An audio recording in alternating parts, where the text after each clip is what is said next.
right choices. What we talked about yesterday. 여러분은 난민에 대해 어떤 생각을 갖고 계신가요? 얼마나 가난하면 뭘 저렇게까지 남의 나라에 꾸역꾸역 몰려올까 싶었나요? 별로 아닌 척 하실 필요 없습니다. 저도 얼마 전까지는 난민에 대해 그렇게 깊이 생각해보지 않았습니다. 인종도 다른 그들이 어떤 길을 걸어서 우리가 본 방송 화면에 얼굴이 나오게 된 건지 전혀 관심이 없었으니까요. 그렇다면 난민에 대한 정확한 정의는 알고 계신가요? 쉽게 말하자면 고향에서 도저히 살 수 없는 지경에 빠져 외국이나 다른 지방으로 탈출하는 사람을 말합니다. 쉽게 이야기하자면 말입니다. 남미 중에는 분명 흉악한 범죄자도 있겠지만 자기 자신 혹은 가족의 머리에 당장 누군가가 들이댄 총구를 피해서 자신이 평생 살아온 집과 문화, 심지어는 가족과 언어도 버리고 죽을 위험까지 무릅쓰며 자신들이 원치도 않는 머나먼 나라까지 탈출한 사람들이 수천 명이나 됩니다.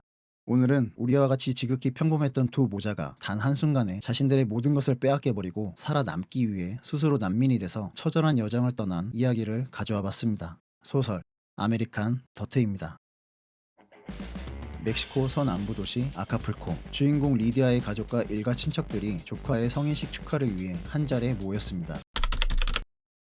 작가는 이 설명을 하기에 앞서 카르텔이 보낸 시카리오들이 리디아와 그녀의 아들 루카를 제외한 16명의 가족들을 잔인하게 학살하는 것부터 소설의 첫 페이지를 시작합니다. 작가는 자신이 글을 쓰기 전까지는 분명 집 앞마당에서 살아 숨쉬고 있었을 16명이나 되는 인물들을 리디아와 루카의 회상을 통해서만 뒤늦게나마 독자에게 소개합니다. 루카가 우연히 화장실에 있었다는 이유로 두 모자는 그 끔찍한 학살의 현장에서 겨우 목숨을 부지하게 됩니다. 시간이 지나고 그들이 떠난 것을 확인한 리디아는 경찰에 신고했고 출동한 경찰의 질문을 통해 그녀는 한 남자를 떠올리게 됩니다. 그의 영혼의 단짝 하비에르. 사실 이곳에서 이런 짓을 할 수 있는 사람은 단 한 명뿐이고 경찰들도 그가 누구인지 뻔히 알면서도 모른 척 할 뿐이었습니다. 멕시코가 매년 미해결 범죄율 90%를 넘는 가장 큰 원인, 카르텔. 리디아의 단짝 하비에르가 바로 이 도시 카르텔의 주인이었던 겁니다. 경찰은 그들의 일을 뒤처리해주는 청소부이며 버스와 택시는 그들의 위치 추적기고 시민들은 모두 그에게 세금을 내는 세입자거나 고객들이었습니다. 서로를 영혼의 단짝이라고 부르던 리디아와 하비에르가 이렇게까지 최악의 파멸로 치달은 진짜 이유는 무엇일까요? 리디아와 루카는 이런 것을 궁금해하는 독자의 생각이 사치라는 듯이 영화에나 나올 법한 하비에르의 소름 끼치는 추적에 겨우겨우 도망을 칩니다. 하지만 이 나라에 있는 이상 그의 소나기에서 절대로 벗어날 수 없음을 깨달은 리디아는 자신이 평생 살아온 삶의 터전을 버리고 8살 아들 루카와 스스로 난민의 길에 나서게 됩니다. 리디아와 루카는 라 베스티아에 타기 위해 수없이 목숨을 걸어야 했으며 열차에 타고 나서도 하루하루 낙사사고와 난민끼리의 납치와 약탈을 경계해야만 했습니다.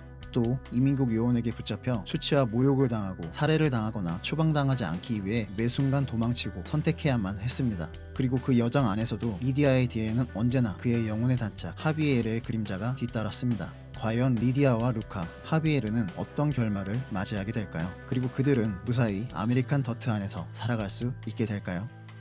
이 소설은 이주자의 손녀이자 이민자의 아내인 작가가 자신이 겪은 현실과 글을 쓰기 위해 조사한 자료를 토대로 쓴 내용이라고 합니다. 일부 단체와 인물을 제외하고 난민에 대한 처치와 환경은 실제와 별반 다르지 않다는 것에 개인적으로 큰 충격이었습니다. 과연 이게 같은 하늘 아래에서 살아가는 사람의 삶이 정말 맞나 싶을 정도로 처절하고 화가 나고 가슴 아픈 이야기였습니다. 카르텔과 난민이라는 자극적인 소재 외에도 다양한 인물들의 등장과 심리적 묘사 등으로 글의 흡입력은 기본이고 많은 것을 배우고 느낄 수 있는 좋은 책이었습니다. 앞으로도 북시 채널은 소설이나 에세이를 읽으면서 상상했던 캐릭터를 구현해 한 편의 예고편처럼 소개해드릴 예정이니 재미있게 보셨다면 좋아요와 구독 버튼, 알림 설정하시면 새로운 예고편을 빠르게 시청하실 수 있으니 많은 참여 바랍니다.